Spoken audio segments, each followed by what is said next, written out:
Shalom para messenger Pentakosta ketiga. Mari sama-sama kita bacakan ada 5 definisi daripada Pentakosta yang ketiga. Yang pertama, Pentakosta ketiga adalah pencurahan Roh Kudus yang dahsyat di zaman now, melebihi yang pernah terjadi di Azusa Street. Yang kedua, Pentakosta ketiga akan mengakibatkan penuaian jiwa yang terbesar dan yang terakhir sebelum Tuhan Yesus datang untuk kali yang kedua. Yang ketiga, Pentakosta ketiga akan membangkitkan generasi Yeremia, yaitu anak-anak muda yang dipenuhi Roh Kudus, cinta mati-matian dengan Tuhan, dan tidak kompromi terhadap dosa, dan akan bergerak untuk memenangkan jiwa bagi Tuhan. Yang keempat, Pentakosta ketiga lahir di Indonesia dan bergerak ke bangsa-bangsa. Gerakan ini dari timur ke barat dan akan kembali ke Yerusalem. Dan yang kelima, yang terakhir, Pentakosta ketiga akan memberikan kuasa untuk menyelesaikan amanat agung. Setelah itu Tuhan Yesus akan datang untuk kali yang kedua. Tuhan Yesus memberkati kita semua. Shalom. Sorakan haleluya. Tepuk tangan bagi Tuhan kita, Raja di atas segala raja. Haleluya. Ku puji, ku sembah, ku puji, ku sembah Yesus Kristus Sang Penebusku. Ku puji, ku sembah, ku puji, ku sembah Yesus Tuhan dan Raja, Yesus Tuhan dan Rajaku, Yesus Tuhan dan Rajaku. Tepuk tangan dan sorak-sorai bagi Raja di atas segala kerajaan. Biar semua yang bernafas memuji nama-Mu hari ini. Mari semua katakan bersama-sama. Langit dan bumi. Ya, langit dan bumi. Puja Tuhan. Sebab Dia ciptakan semuanya. Keagungannya mengatasi langit bumi. Sembah sujud di hadapannya. Ku puji, ku puji, ku sembah, ku puji, ku sembah Yesus Kristus Sang Penebusku. Ku puji, ku sembah, ku puji, ku sembah Yesus Tuhan.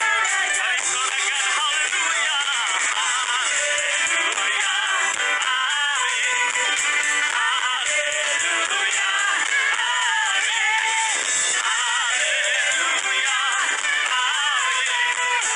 haleluya, pagi ini umatku bersuka karena kebaikan-Mu Tuhan. Mari katakan, langit dan bumi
Shalom saudaraku yang dikasihi Tuhan Yesus. Jumpa lagi dengan saya Abraham Irwan Santoso.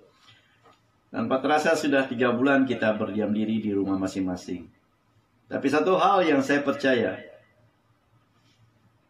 jasmani kita berdiam di dalam rumah, tetapi roh yang ada pada kita terus bernyala-nyala. Kita mau memuji Tuhan, menyembah, dan kita mengandalkan Tuhan di dalam setiap aspek kehidupan kita. Dan biarlah damai sejahtera dan sukacita Tuhan mengalir atas saudara dan saya. Saudaraku, hari ini kita memperingati hari Pentakosta, hari pencurahan Roh Kudus.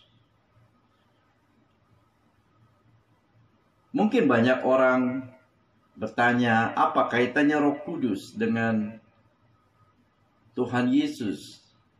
Mungkin ada sebagian bertanya, apa dan siapa Roh Kudus itu?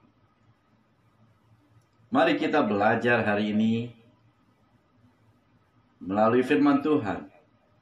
Dan biarlah firman Tuhan memberi pengertian kepada kita semua. Betapa pentingnya peranan Roh Kudus di dalam kehidupan kita. Betapa begitu berartinya Roh Kudus. Sehingga Roh Kudus itu menuntun kita, membawa kita masuk dalam rancangan Tuhan untuk keselamatan kita yang percaya kepada Tuhan. Untuk itu mari kita buka firman Tuhan di dalam Kisah Para Rasul 2 ayat 1 sampai dengan 13. Demikian firman Tuhan. Ketika tiba hari Pentakosta, semua orang percaya berkumpul di satu tempat. Tiba-tiba turunlah dari langit suatu bunyi seperti tiupan angin keras yang memenuhi seluruh rumah di mana mereka duduk. Dan tampaklah kepada mereka lidah-lidah seperti nyala api yang bertebaran dan hinggap pada mereka masing-masing. Maka penuhlah mereka dengan Roh Kudus. Lalu mereka mulai berkata-kata dalam bahasa-bahasa lain, seperti yang diberikan oleh Roh itu kepada mereka untuk mengatakannya. Waktu itu di Yerusalem diam orang-orang Yahudi yang saleh dari segala bangsa di bawah kolong langit. Ketika turun bunyi itu, berkerumunlah orang banyak. Mereka bingung, karena mereka masing-masing mendengar rasul-rasul itu berkata-kata dalam bahasa mereka sendiri. Mereka semua tercengang-cengang dan heran, lalu berkata, bukankah mereka semua yang berkata-kata itu orang Galilea? Bagaimana mungkin kita masing-masing mendengar mereka berkata-kata dalam bahasa kita sendiri? Yaitu bahasa yang kita pakai di negeri asal kita. Kita orang Partia, Media, Elam, penduduk Mesopotamia, Judea, dan Kapadokia, Pontus dan Asia, Frigia dan Pamfilia, Mesir dan daerah-daerah Libya yang bertahan Kirene, pendatang-pendatang dari Roma, baik orang Yahudi maupun penganut agama Yahudi, orang Kreta dan orang Arab. Kita mendengar mereka berkata-kata dalam bahasa kita sendiri tentang perbuatan-perbuatan besar yang dilakukan Allah. Mereka semuanya tercengang-cengang dan sangat termangu-mangu sambil berkata sangka yang lain. Apakah ini? Tapi yang menyindir mereka anggur manis. Ada 3 peristiwa penting yang perlu kita catat dalam peristiwa pencurahan Roh Kudus 2000 tahun yang lalu. Yang pertama, terjadi angin yang keras. Pada satu kesempatan, Tuhan Yesus bertemu dengan Nikodemus. Dan Tuhan Yesus berkata, pekerjaan Roh Kudus adalah seperti angin yang bertiup. Dari mana datangnya dan kemana perginya angin, kita tidak tahu. Tetapi tiupannya dapat kita rasakan. Sehingga kita tahu dan kita yakin bahwa angin itu ada. Karena kita dapat merasakan kehadirannya. Dalam berbagai kesempatan, Mazmur pun berkata, ketika angin bertiup, maka laut pun bergelora. Dikatakan juga Tuhan menghancurkan kapal-kapal Tirus yang sangat besar. Kapal-kapal yang luar biasa besar dari Tarsis juga Tuhan hancurkan. Dan Tuhan lakukan itu dengan angin. Untuk menggerakkan samudra. Jadi saudaraku yang dikasihi Tuhan Yesus, angin melambangkan kehadiran Tuhan di tengah-tengah kita. Yang kedua, peristiwa yang sangat penting pada saat terjadi pencurahan Roh Kudus adalah turunnya lidah-lidah api yang menyala-nyala. Kita teringat dengan peristiwa di mana Musa bertemu dengan Allah di atas Gunung Sinai. Saat itu Allah berbicara kepada Musa dalam bentuk semak belukar yang menyala-nyala.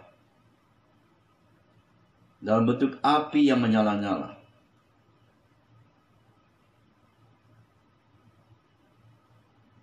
Dan Ibrani 12 ayat 29 mengatakan, sebab Allah kita adalah api yang menghanguskan. Jadi saudaraku,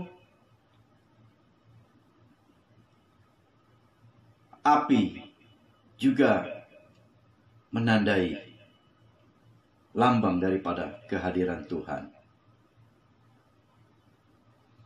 Yang ketiga, ya peristiwa yang sangat penting terjadi pada saat pencurahan Roh Kudus, yaitu setiap orang yang dilawat Tuhan, yang ingin menerima Roh Kudus, dimampukan untuk berbicara dalam bahasa-bahasa yang lain. Saat itu, pada saat peristiwa terjadi di 2000 tahun yang lalu, berkumpullah orang-orang Yahudi dari berbagai-bagai bangsa dengan bahasa-bahasa masing-masing. Dan saat pencurahan Roh Kudus, orang-orang Galilea itu dalam sekejap mampu berbicara menggunakan bahasa-bahasa mereka. Ini yang membuat mereka tercengang-cengang. Karena kuasa Roh Kudus begitu dahsyat. Dan pada saat itu, mereka menceritakan pekerjaan Allah yang luar biasa dalam bahasa-bahasa mereka sendiri. Saudaraku yang dikasihi Tuhan Yesus, kita sebagai orang percaya bahwa pencurahan Roh Kudus merupakan bagian daripada kebutuhan hidup kita, yang tidak bisa dipisahkan dari sebagai kita sebagai orang percaya. Mengapa saya sebut kebutuhan? Mengapa ini disebut kebutuhan? Secara peranan Roh Kudus dalam kehidupan kita itu sangat penting. Tanpa Roh Kudus kita akan menjadi lemah dan tersesat. Sekali lagi saya harus katakan bahwa tanpa Roh Kudus kita akan menjadi lemah dan tersesat. Karena Tuhan mengerti siapa kita. Oleh sebab itu Tuhan mengutus penolong dan penghibur yang lain untuk kita semua.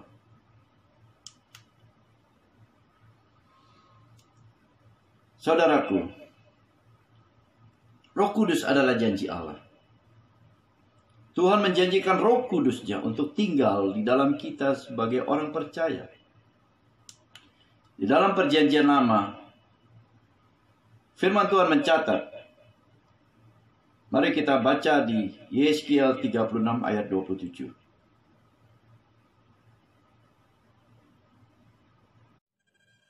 Rohku akan kuberikan diam di dalam batinmu, dan aku akan membuat kamu hidup menurut segala ketetapanku, dan tetap berpegang pada peraturan-peraturanku, dan melakukannya.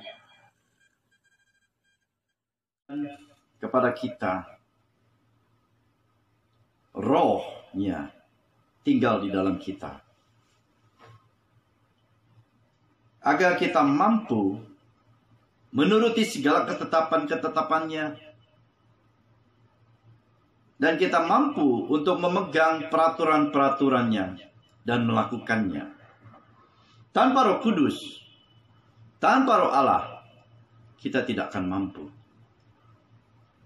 Kita lemah. Karena daging adalah lemah. Tapi karena ada Roh Kudus, kita diberi kemampuan itu. Yesus sendiri berkata bahwa lebih baik ia pergi ke surga, ia naik ke surga, agar Roh itu turun atas kita semua. Yohanes 16 ayat 7 mengatakan, demikian firman Tuhan. Namun benar, yang kukatakan ini kepadamu adalah lebih berguna bagi kamu jika aku pergi. Sebab jikalau aku tidak pergi, penghibur itu tidak akan datang kepadamu. Tetapi jikalau aku pergi, aku akan mengutus dia kepadamu. Saudaraku, Yesus mengatakan bahwa penghibur itu sudah datang. Penghibur itu sudah diam di dalam kita. Dan di dalam Yohanes 14 ayat 16 dikatakan, Aku akan minta kepada Bapa, dan ia akan memberikan kepadamu seorang penolong yang lain, supaya ia menyertai kamu selama-lamanya. Kita harus sadari bahwa Roh Kudus adalah penolong dalam hidup kita yang menyertai kita selalu. Oleh karena Roh Kudus, kita menjadi pribadi yang kuat. Karena itu kita selalu diingatkan, kita ditegur dan dimerdekakan dari dosa. Melalui peristiwa pencurahan Roh Kudus, kita mengerti bahwa program Allah itu begitu luar biasa. Program Allah atas keselamatan kita begitu dahsyat. Sehingga Tuhan membuat satu rencana-rencana yang begitu rapi, begitu bagus. Sehingga setiap kita terus masuk di dalam rancangannya Dia untuk keselamatan itu.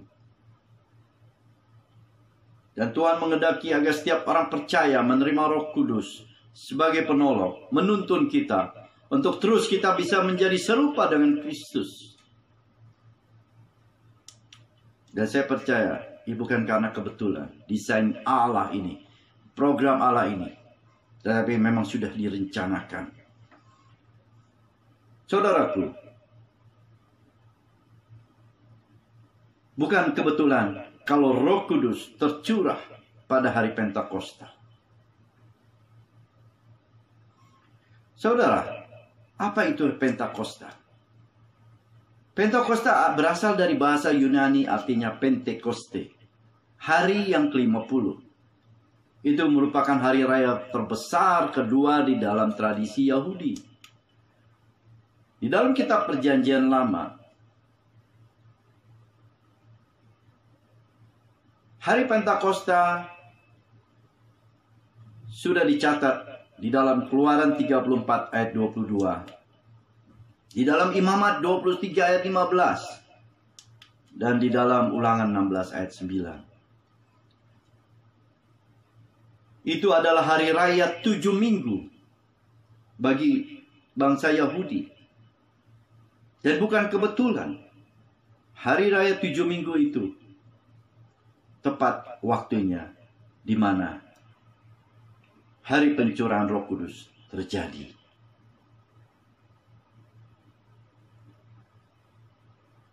Di dalam perjanjian lama, Allah sudah berjanji bahwa Allah akan menurunkan rohnya untuk kita.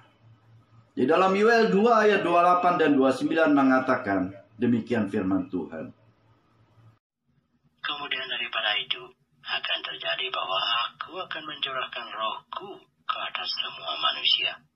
Maka anak-anakmu laki-laki dan perempuan akan bernubuat. Orang-orangmu yang tua akan mendapat mimpi. Teruna-terunamu akan mendapat penglihatan-penglihatan. Juga ke atas hamba-hambamu laki-laki dan perempuan akan kucurahkan rohku pada hari. Saudaraku, ada 6 tujuan Roh Kudus dicurahkan atas kita semua. Yang pertama, Roh Kudus memenuhi hidup kita sebagai orang-orang percaya. Dialah yang akan menolong dan menjadi penghibur bagi kita semua. Yang kedua, Roh Kudus memberi kuasa kepada kita untuk kita mampu menjadi pribadi, menjadi kuat, dan memiliki tujuan yang jelas.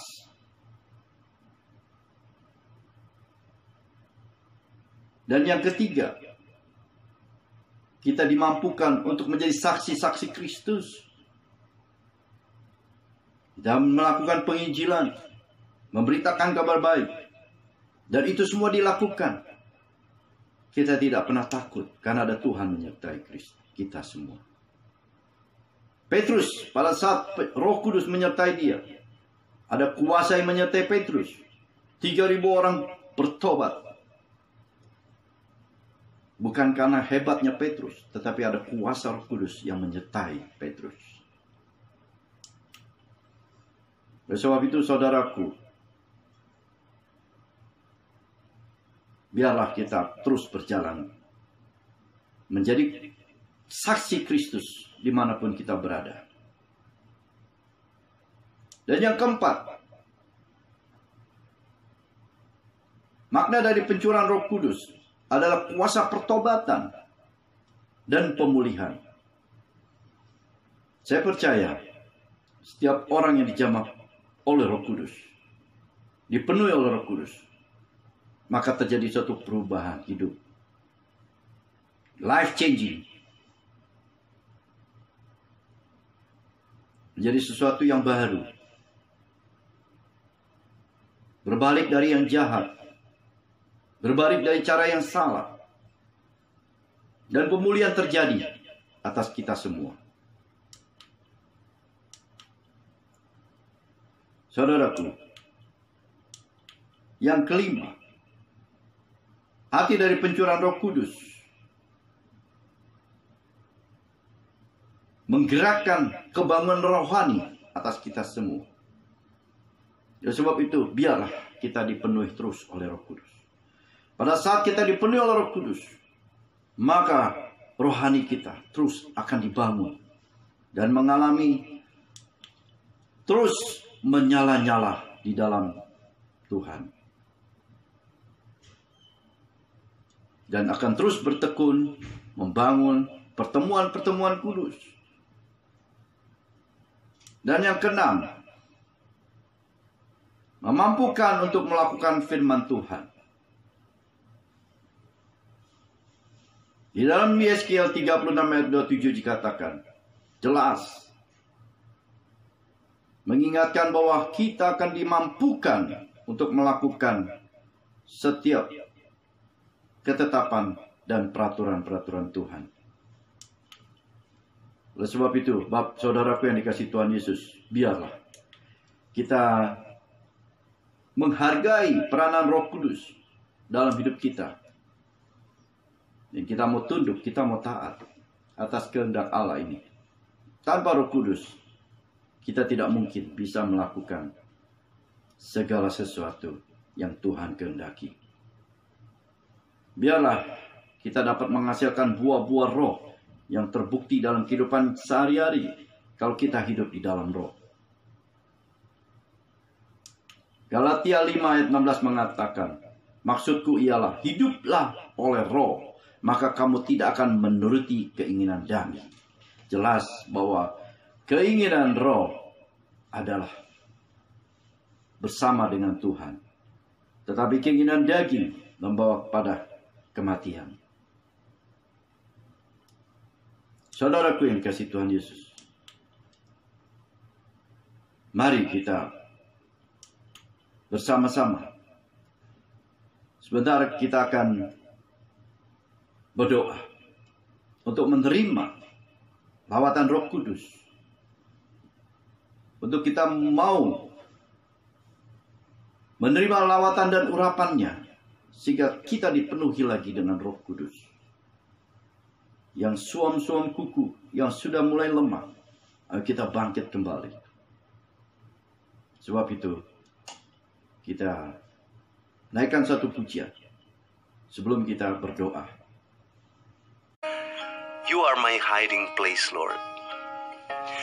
You are my hiding place. You always fills my heart with songs of deliverance. Whenever I am afraid, I will trust in you. I will trust in you. Let the weak say, I am strong in the strength of the Lord. Oh, Jesus, there's a roof up above me.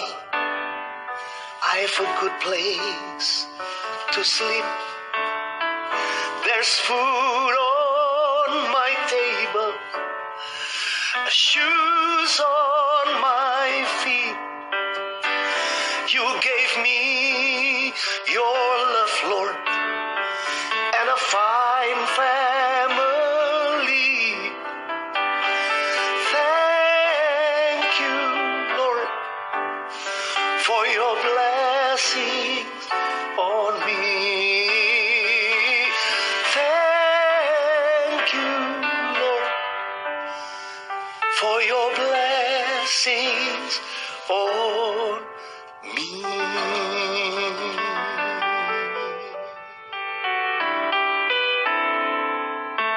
I just want to praise you.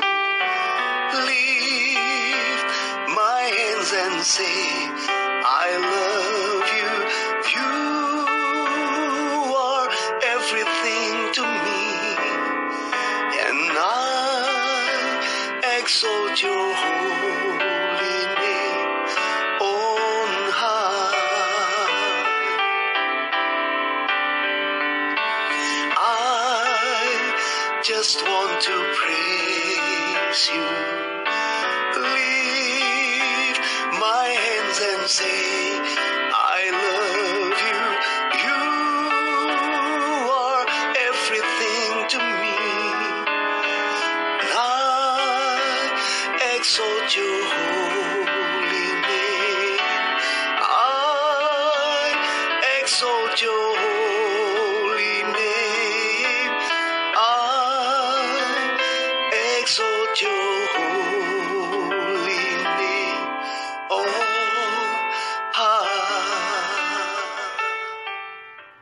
Saya mau berdoa buat saudara.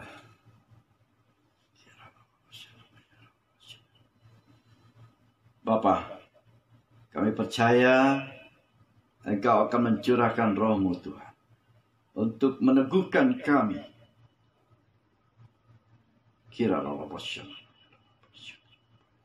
Saat ini, saudara-saudara yang sedang menyaksikan, angkat tanganmu. Terima lawatan Roh Kudus. Terima jamahannya.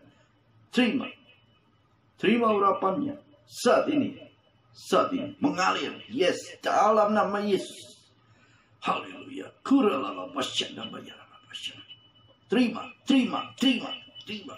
Terima, mengalir dalamnya. Haleluya.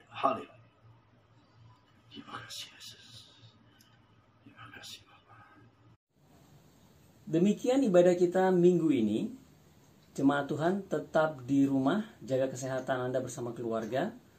Dan perlu diketahui bahwa setiap hari pukul 20.00 akan diadakan Bible Study yang langsung dipimpin oleh Bapak Pendeta Abraham Irwan Santoso. Setiap hari 20.00 atau hubungi nomor berikut ini.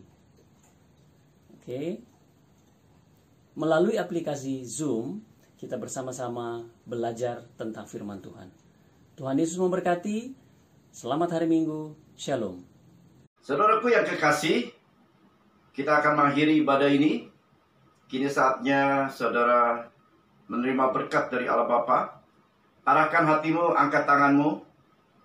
Terimalah berkat yang melimpah-limpah dari Allah Bapa, cinta kasih daripada Tuhan Yesus Kristus, dan penyertaan yang manis dari Roh Kudus menyertai kita semua.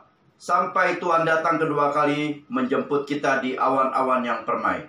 Mari yang semua sudah diberkati katakan amin.